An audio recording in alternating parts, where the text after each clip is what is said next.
Pecuária bovina de corte. E olha, temos visto alguns cenários nos últimos períodos relacionados à pecuária. Primeiro, uma questão que vem muito bem. As exportações brasileiras têm bom volume exportado, tem boa arrecadação, a questão ligada àquilo que está sendo faturado vem muito bem. No mercado interno brasileiro, nós vimos algumas indústrias, plantas frigoríficas no mês de agosto dando férias coletivas, começaram a retornar já no mês de setembro. Vimos também as escalas da indústria ficarem bem mais cheias e vimos também que o volume de carne bovina que é colocado à disposição no mercado interno, de acordo com os dados aqui que o Canal do Boi acompanha, tem sido absorvido pela população. Para falar a respeito dessas questões, como é que está esse equilíbrio em relação à cadeia produtiva e principalmente a arroba do boi gordo, que é a questão que o pecuarista quer saber de fato, eu vou conversar agora com Gustavo Figueiredo, ele que é da Radar Investimento e participa do programa conosco. Gustavo, obrigado pela sua participação aqui no Agricultura BR, no Canal do Boi. Temos algumas movimentações de mercado, né, que tem apontado para o que nós temos hoje, e eu gostaria de saber como é que você tem avaliado esse mercado, principalmente em relação a essas escalas das indústrias frigoríficas relacionadas aos preços que estão sendo propostos para a arroba do boi gordo, que teve até uma ligeira reação no final da última semana. Boa tarde, seja bem-vindo. Boa tarde a todos. Eu que agradeço o convite. Vamos lá, vamos falar um pouquinho do cenário da pecuária aí na última semana e o início dessa semana, o que é a previsão, né? Semana passada a gente saiu de uma arroba no estado de São Paulo de 290, que a gente acredita ter sido o piso para o curto prazo, né? Para animais padrão China. Animais padrão comum são inferiores a esse valor, sempre há um desconto. E na semana passada o que a gente viu foi uma melhora aí de R$10 aí, pode ser que seja pontual, mas isso gera na cabeça do pecuarista talvez que seja uma reação, nem que seja momentânea. Então o pecuarista nesse momento ele se retraiu um pouquinho da venda dos animais, porém o que a gente não pode deixar de levar em consideração é que os animais já estão nas escalas, mesmo que seja sem preço, né? E isso, querendo ou não, gera uma pressão negativa ainda maior, porque deixa na mão dos frigoríficos, ou seja, da indústria, a quantidade de animal terminado que nós temos para os próximos dias. Então, o que a gente pode dizer sobre isso, na questão negativa da indústria já conhecer o que ele tem de animal terminado, é que as escalas quem precisa vender o animal padrão China já é para final de setembro e até meados de outubro. Alguns frigoríficos que têm muitos contratos aí com grandes confinadores, as escalas já são praticamente preenchidas até metade de outubro e algumas até final de outubro. E isso gera aí, dá uma base para o frigorífico poder continuar pagando ou tentando comprar a valores menores. Em relação ao que nós temos aí, olhando o boi gordo e aquilo que está sendo produzido no Brasil hoje de carne para o mercado interno, né? Isso foi até última semana foi tema de discussão, teve candidato propondo ter um trancamento das exportações, como a Argentina fez e foi um desastre para o país vizinho. Mas, de qualquer maneira, nós temos hoje uma produção de carne bovina no Brasil, no qual uma parte considerável, que está ali hoje chegando próxima a 30%, ela sendo exportada e tendo uma boa remuneração, principalmente o chamado boi China. E o restante fica no mercado interno brasileiro, que mostra que o mercado interno ainda é, sem dúvida, o mercado mais importante para o escoamento dessa produção. Em relação ao que está sendo produzido, que está sendo consumido, considerando o que se tem no mercado atacadista, há equilíbrio hoje no mercado, porque o mercado atacadista não está com tantas sobras, Gustavo, ou está? Na verdade, quando a gente tem um excesso de oferta, uma oferta muito maior, que é o que gera a pressão negativa sobre a arroba do boi, e com uma baixa demanda do mercado interno, sendo que ela como você bem disse aí, a maior porção, né, do que a gente produz fica aqui internamente, a arroba ela cai e não tem outra forma. E para compensar essa queda muito drástica, e para que não tenha uma queda maior ainda, o que acontece? Os frigoríficos reduzem o seu abate, sendo que a venda está muito ruim, né, devido aos preços estarem elevados, para que haja um equilíbrio aí entre oferta e demanda, e que é o que é o que ocorreu nesses últimos meses, né, nesses últimos 30, 40 dias. Então, ele se ajusta o abate para não ter uma sobra de carne no seu estoque e poder gerar um preço superior no mercado interno ou poder equilibrar esse excesso de oferta, né, com um preço menor e ele poder gerar uma margem positiva dentro da sua indústria. Então, quando a gente fala em exportação, nós estamos na melhor exportação. Agosto foi praticamente um dos recordes, né? Exportamos acima de perto de 200 mil toneladas mês, né? Acima de 8 toneladas aí dia, que é um número extraordinário para o Brasil.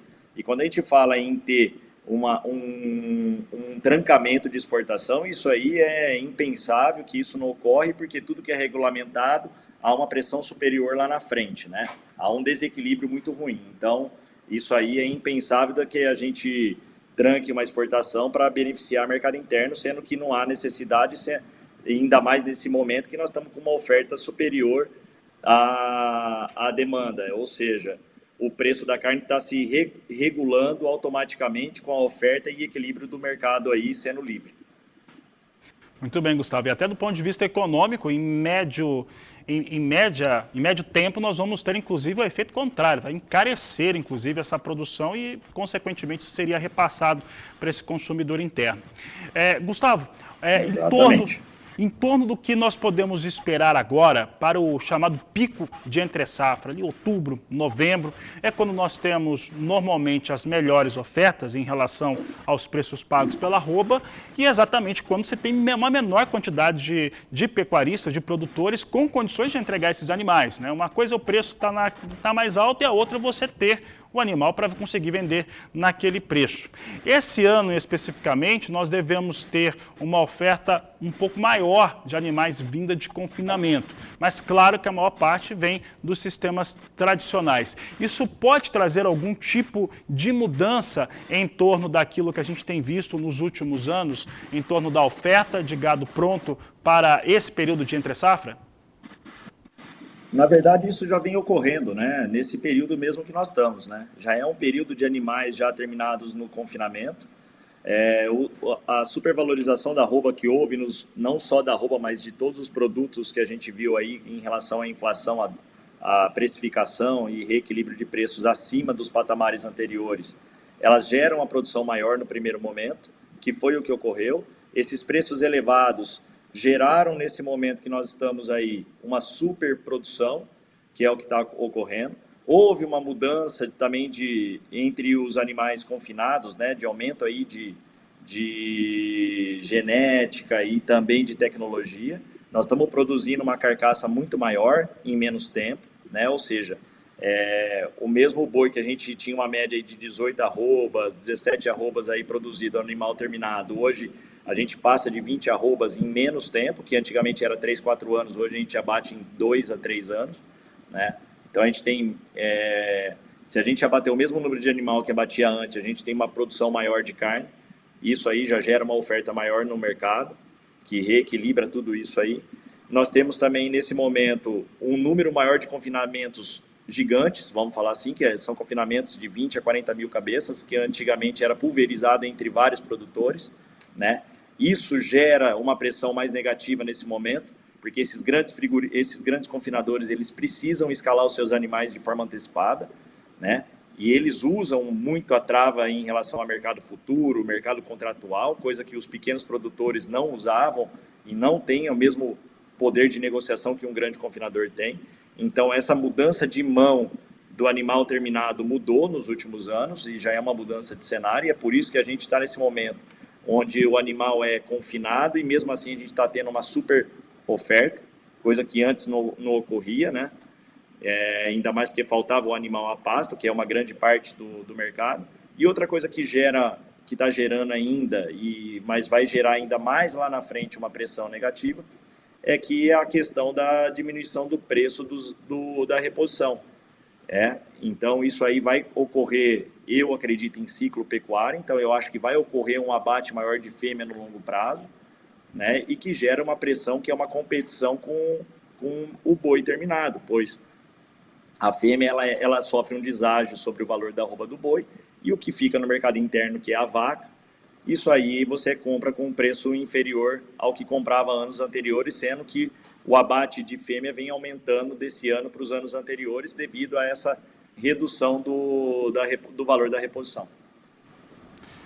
Gustavo, para encerrarmos, assim, pensando nesse ciclo pecuário, nós já estamos com esse momento, né, um pouco mais vigoroso de ter fêmeas, e essas fêmeas vão para o abate, e é provável que começo de 2023 a gente já veja isso com um volume bem mais expressivo? Com certeza nós vamos ver aí um ciclo aí onde eu acredito que a gente atingiu o patamar máximo aí do valor da arroba do boi gordo, né? Nós vamos para um equilíbrio daqueles preços anteriores de 340, 350 que a gente viu aí negociado em bolsa, foi a máxima, e eu acredito que seja daí para baixo, até porque a reposição também sendo mais barata, você consegue negociar com uma mesma margem ou até superior, mesmo que a arroba esteja abaixo dos preços anteriores, né?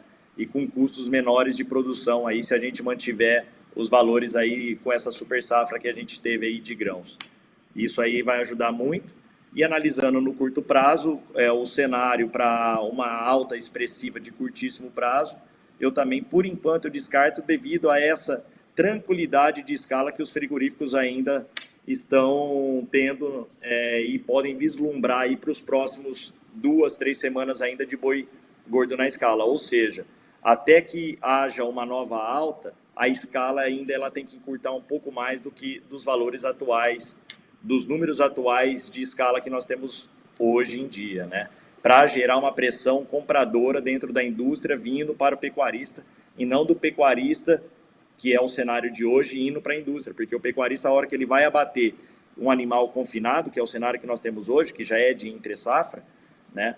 É um animal que a gente pode se dizer perecível, ele não pode ficar mais dias no coxo, porque esse animal já atingiu o peso dele, já atingiu todo o ganho máximo dele, e quanto mais dia ele fica, maior o prejuízo, sendo que nós estamos vislumbrando ainda uma pouca expectativa de alta para os próximos dias, né? Então o cenário ainda ele continua pressionado, em equilíbrio no atual momento, sem novas quedas abaixo de 290 para animal padrão China, porém nada ainda no nosso radar aí de cenário, vamos falar assim, positivo para altas consideráveis para os próximos dias.